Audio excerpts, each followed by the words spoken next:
नमस्कार विद्यार्थी मित्रांनो, मी भारत धुमोने. माझं शिक्षण BSc ॲग्रिकल्चर आणि त्याच्यानंतर कॉम्पिटेटिव्हच्या एक्झाम द्यायला मी सुरुवात केली.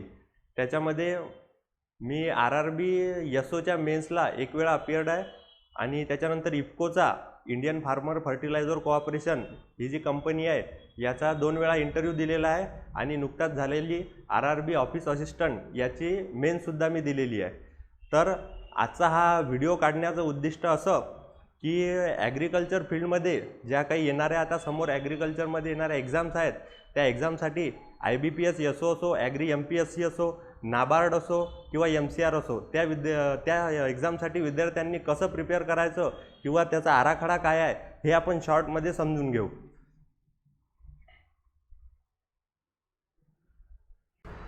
तर ही आहे IBPS AFOची प्रिलिम्स एक्झाम. त्याचा हा सिलेबस आहे, नाही सिलेबस आपण समोर पाहू. त्याचा हा एक्झाम पॅटर्न आहे, कोणते सब्जेक्ट असतात काय असतात.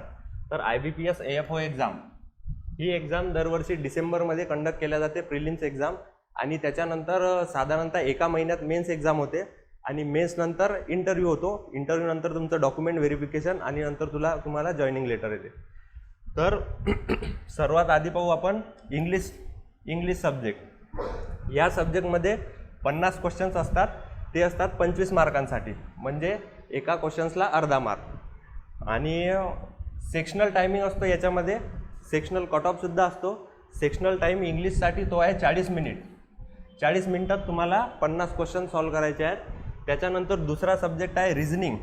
रिझनिंगमध्ये तुम्हाला आहे 50 क्वेश्चन्स आणि ते आहेत 50 मार्कांसाठी. 50 क्वेश्चन्स 50 मार्क. त्याच्यामध्ये एका क्वेश्चनला 1 मार्क. याच्यासाठी सुद्धा तुम्हाला टाईम आहे 40 मिनिट. नंतर आहे क्वांटिटेटिव्हमध्ये याच्यामध्ये सुद्धा तुम्हाला रिझनिंग सारखंच आहे 50 क्वेश्चन्स 50 मार्क आणि याच्यासाठी सुद्धा टाईम आहे 40 मिनिट. म्हणजे असे टोटल तुम्हाला 150 क्वेश्चन सॉल्व करायचे आहेत आणि त्याच्यासाठी मार्क आहेत 125 मार्क आणि टायमिंग तुम्हाला पूर्ण ओव्हरऑल टाईम दिला जातो 120 मिनिट. तर नंतर हा आहे IBPS AFOचा मेन्सचा सिलेबस. मेन्समध्ये तुम्हाला तुमचं प्रोफेशनल नॉलेज म्हणजे तुम्ही 4 वर्ष तुमच्या डिग्रीमध्ये जे काही शिकले, जे काही सब्जेक्ट शिकले त्याचा सर्वाचा अभ्यास तुम्हाला करायचा आहे. तर त्याच्यामध्ये येतात तुम्हाला 60 क्वेश्चन्स 60 मार्क आणि 45 मिनिट. म्हणजे ओव्हरऑल 45 मिनिटामध्ये तुम्हाला 60 क्वेश्चन सॉल्व करायचे आहेत. याच्यामध्ये असे काही गणित वगैरे असं काही नाही आहे, फक्त ॲग्रिकल्चरचेच क्वेश्चन तुम्हाला विचारतील आणि सोबत तुम्हाला अलाइड सब्जेक्टचा अभ्यास करायचा आहे.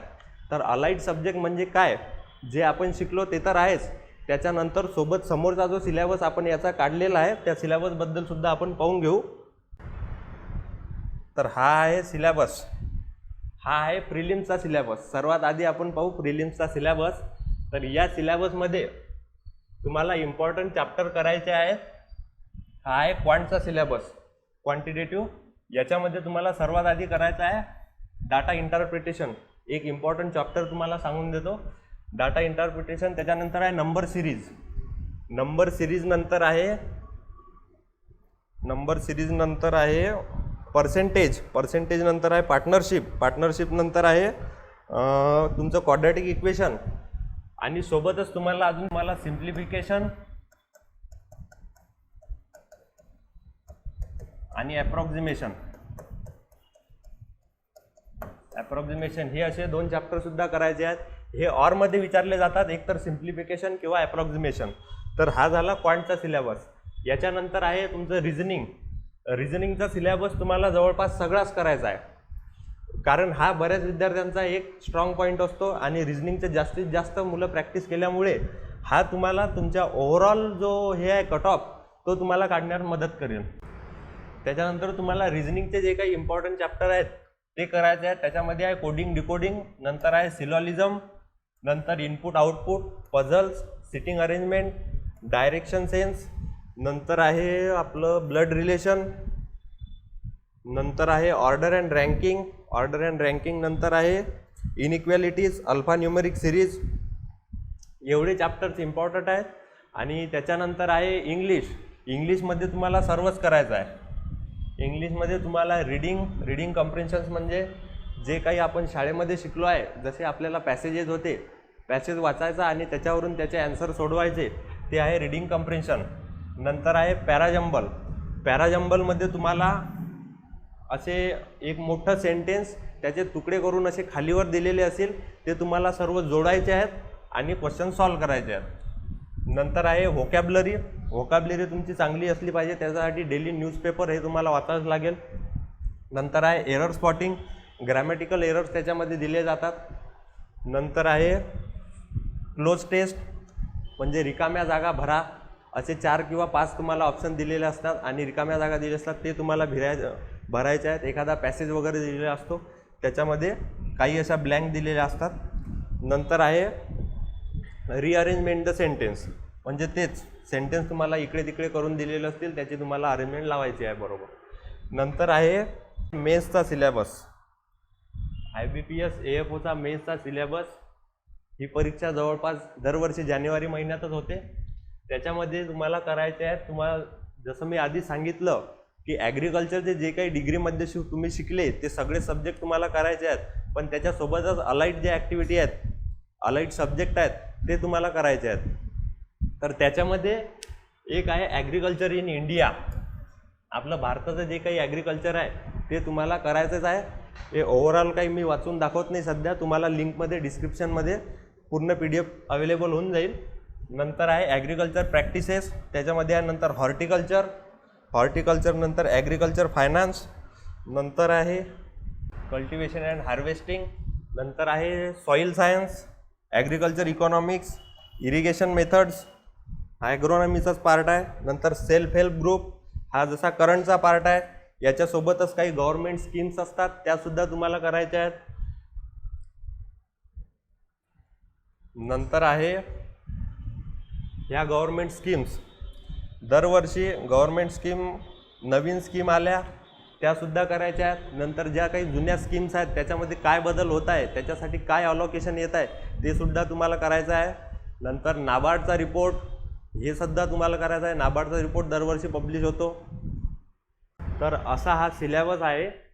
मला अशी तयारी करायची आहे, हे सगळे सब्जेक्ट यांचा अभ्यास करायचा आहे.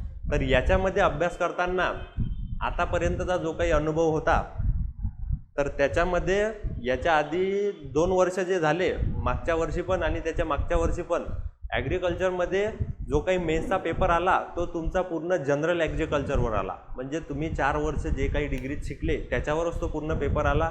तुम्हाला करंटचे क्वेश्चन आलेले नाहीत किंवा गव्हर्नमेंट स्कीम्सबद्दल असे काही जास्त क्वेश्चन आलेले नाहीत. 2 वर्ष झाले. जे काही इसेन्शियल्स ऑफ ॲग्रिकल्चर आहे ते सुद्धा ज्यांचं पाठ होतं पूर्ण, त्या विद्यार्थ्यांनी सुद्धा चांगले मार्क कव्हर केलेले आहेत. आणि त्याच्या आधी जे काही 2 वर्ष आधी जे काही पेपर होते AFOचे, तुम्ही जर पेपर बघितले तर त्याच्यामध्ये करंटचं सुद्धा भरपूर मटेरियल होतं आणि करंटचे भरपूर क्वेश्चन्स होते. तर असा हा AFOच्या मेन्सचा सिलेबस आहे. याच्यानंतर आपण ॲग्री MPSCच्या सिलेबसबद्दल माहिती जाणून घेऊ. तर हा आहे, आता बऱ्याच दिवसापासून ॲग्री MPSCचे विद्यार्थी ॲग्री MPSCचे वाट पाहत आहेत. तर त्यांच्यासाठी जवळपास 148 जागांसाठी मागणीपत्र गेलेलं आहे आणि त्याची ॲडसुद्धा लवकरात लवकर येईलच, त्यामुळे अभ्यासाला लागा. तर हा आहे ॲग्री MPSCच्या पूर्वपरीक्षा म्हणजे प्रिलिम्सचा एक्झाम पॅटर्न, त्याच्याबद्दल आपण पाहून घेऊ. याच्यामध्ये आहे 3 सब्जेक्ट. एक आहे मराठी, दुसरा आहे इंग्लिश, मराठी इंग्लिश आणि तिसरा आहे सामान्य क्षमता चाचणी. तर याच्यामध्ये तुम्हाला 100 क्वेश्चन आहेत पूर्ण 200 मार्कांसाठी आणि वेळ आहे तुमच्याकडे 1 तास. 1 तासाचा वेळ आहे आणि एक क्वेश्चन चुकल्यानंतर 25% म्हणजे 1/4 एवढी निगेटिव्ह मार्किंग याच्यासाठी आहे. तर याच्यानंतर याचा सिलेबस वगैरे आपण समोर पाहूच. तर हा आहे याचा सिलेबस. याच्या सिलेबसमध्ये आहे मराठी. तर मराठी आहे तुमचा, मराठीचे येतात तुम्हाला 25 क्वेश्चन्स, हे आहेत 50 मार्कांसाठी. नंतर आहे इंग्लिश. इंग्लिशचे सुद्धा आहेत तुमचे 25 क्वेश्चन्स, हे सुद्धा आहेत 50 मार्कांसाठी. आणि नंतर हा जो पूर्ण सिलेबस आहे हा पूर्ण आहे तुमचे 50 क्वेश्चन्स, हा आहे 100 मार्कांसाठी. म्हणजे अशी टोटल 200 मार्कांची तुमची प्रिलिम्स आहे. त्याच्यामध्ये आहे चालू घडामोडी जगातील तसेच भारतातील, नंतर आहे भारतीय राज्यव्यवस्था, त्याच्यानंतर आहे सामान्य विज्ञान आणि तंत्रज्ञान, त्याच्यामधले भौतिकशास्त्र आणि रसायनशास्त्र, त्याच्यामध्ये आहे फिजिक्स आणि केमिस्ट्री, त्याच्यानंतर आहे remote sensing, aerial and drone photography, GIS and its application, नंतर आहे इन्फॉर्मेशन अँड कम्युनिकेशन टेक्नॉलॉजी, त्याच्यानंतर आहे महाराष्ट्राचा भूगोल, नंतर जनरल मेंटल ॲबिलिटी, याच्यामध्ये क्वांट आणि रिझनिंग याच्यावर काही क्वेश्चन विचारले जातील, त्याच्यानंतर आहे पर्यावरण. आपण पाहू मेन्सचा एक्झाम पॅटर्न. याच्यामध्ये 400 मार्कांची ही तुमची एक्झाम आहे आणि 50 मार्क इंटरव्ह्यूसाठी. तर याचे होतात 2 पेपर, म्हणजे तुमचा सकाळी एक पेपर होईल आणि दुपारी एक पेपर होईल. सकाळचा जो पेपर आहे तो सर्वांसाठी कंपल्सरी आहे आणि त्याच्यानंतर दुपारचा जो पेपर होईल तो ऑप्शनल सब्जेक्ट आहे, म्हणजे BSc ॲग्रीवाल्यांसाठी वेगळा पेपर होईल आणि जे काही BTech ॲग्रीचे किंवा इंजिनिअरिंगचे मुलं आहेत त्यांचा वेगळा पेपर होईल. तर त्याच्यामध्ये जो सकाळचा पेपर आहे हा सर्वांसाठी कंपल्सरी आहे. तो आहे पेपर 100 प्रश्नांचा आणि त्याचे मार्क आहेत 200, म्हणजे एका क्वेश्चनला सुद्धा 2 मार्क. आणि दुसरा जो ऑप्शनल आहे तो वेगवेगळा होईल पेपर, BSc ॲग्रीवाल्यांचा वेगळा आणि इंजिनिअरिंगवाल्यांचा वेगळा. तो सुद्धा 100 मार्कांचा पेपर आहे, 100 क्वेश्चनचा पेपर आहे 200 मार्कांसाठी. तर याच्यानंतर आपण पाहू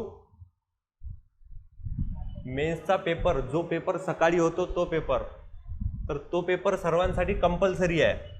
त्याच्यामध्ये आहे ॲग्रोनॉमी आहे 80 मार्कांसाठी.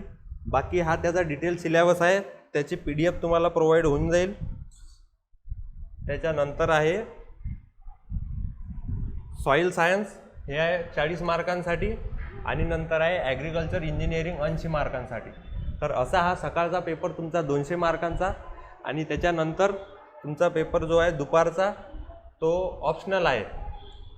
तो ऑप्शनल पेपर तुमचा दुपारी होईल आणि तो सुद्धा 200 मार्कांचा पेपर आहे. त्याच्यामध्ये हे सब्जेक्ट आहेत, एक आहे ॲग्रिकल्चर बॉटनी 40 मार्कांसाठी, नंतर आहे प्लांट प्रोटेक्शन, त्याच्यामध्ये एंटो आणि पॅथो हे 20-20 मार्कांसाठी, नंतर आहे हॉर्टिकल्चर 40 मार्कांसाठी, ॲग्रिकल्चर एक्सटेन्शन हे आहे 30 मार्कांसाठी आणि नंतर आहे ॲग्रिकल्चर इकॉनॉमिक्स हे 20 मार्कांसाठी आणि ॲनिमल हजबंड्री हे 20 मार्कांसाठी आणि शेवटी आहे तुमचं फूड सायन्स हे 10 मार्कांसाठी.